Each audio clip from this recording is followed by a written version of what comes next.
ನವದೆಹಲಿಯಲ್ಲಿ ಡಿಸೆಂಬರ್ 9ರಂದು ಪ್ರಧಾನಮಂತ್ರಿ ನರೇಂದ್ರ ಮೋದಿ ಅವರ ನೇತೃತ್ವದಲ್ಲಿ ಜ್ಞಾನ ವಿಜ್ಞಾನ ಆಧ್ಯಾತ್ಮ ಮಹಾಸಮ್ಮೇಳನ ಕಾರ್ಯಕ್ರಮ ನಡೆಯಲಿದೆ.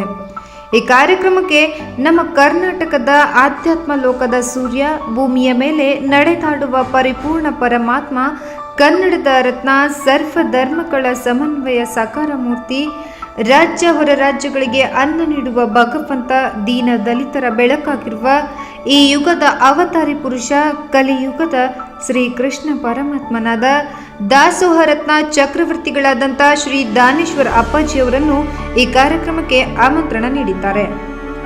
ಬಾಗಲಕೋಟೆ ಜಿಲ್ಲೆ ರಬಕವಿ-ಬನಹಟ್ಟಿ ತಾಲೂಕಿನ ಬಂಡಿಕಣಿಯಲ್ಲಿ ದಾಸೋಹ ರತ್ನ ಚಕ್ರವರ್ತಿಗಳಾದ ಶ್ರೀ ದಾನೇಶ್ವರ ಅಪ್ಪಾಜಿಯವರು ಸ್ವಂತ ದುಡಿದು 1970ರಲ್ಲಿ ಬಸವಗೋಪಾಲ್ ನೀಲಮಾಣಿಕ್ ಮಠವನ್ನು ಸ್ಥಾಪಿಸಿದರು.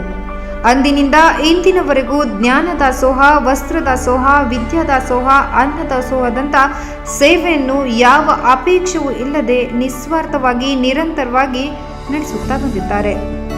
ಇದನ್ನು ಮನಗಂಡು ಡಾಕ್ಟರ್ ಕಿರಣ್ ಚರ್ಕರ್ ಅವರು ಆಮಂತ್ರಣ ನೀಡಿ ಈ ಕಾರ್ಯಕ್ರಮಕ್ಕೆ ಆಹ್ವಾನಿಸಿದ್ದಾರೆ. ಕರ್ನಾಟಕದಿಂದ ಈ ಕಾರ್ಯಕ್ರಮಕ್ಕೆ ಚಕ್ರವರ್ತಿಗಳಾದ ದಾನೇಶ್ವರ ಅಪ್ಪಾಜಿಯವರು ಭಾಗವಹಿಸುತ್ತಿರುವುದು ಭಕ್ತ ಸಮೂಹಕ್ಕೂ ಹಾಗೂ ಎಲ್ಲ ಕನ್ನಡಿಗರಿಗೂ ಸಂತಸವಾಗಿದೆ.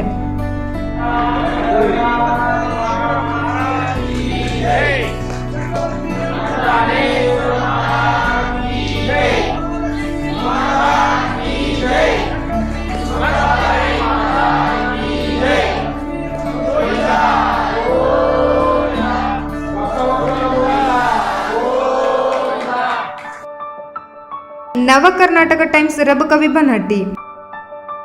ನಿಮ್ಮ ತಾಲೂಕು ಹಾಗೂ ಜಿಲ್ಲೆಯ ಸುದ್ದಿಗಳಿಗಾಗಿ NKT ಚಾನೆಲ್ ಅನ್ನು ಸಬ್ಸ್ಕ್ರೈಬ್ ಮಾಡಿ ಹಾಗೂ ಪಕ್ಕದಲ್ಲಿ ಕಾಣ್ತಾ ಇರೋ ಬೆಲ್ ಐಕಾನ್ ಮೇಲೆ ಕ್ಲಿಕ್ ಮಾಡಿ.